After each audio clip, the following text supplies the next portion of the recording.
Look in thy glass, and tell the face thou viewest, now is the time that face should form another, whose fresh repair, if now thou not renewest, thou dost beguile the world, unbless some mother. For where is she so fair, whose unear'd womb disdains the tillage of thy husbandry?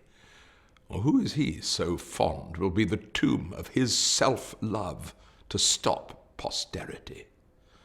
Thou art thy mother's glass, and she in thee calls back the lovely April of her prime. So thou, through windows of thine age, shalt see, despite of wrinkles, this thy golden time. But if thou live remembered not to be, die single, and thine image dies with thee.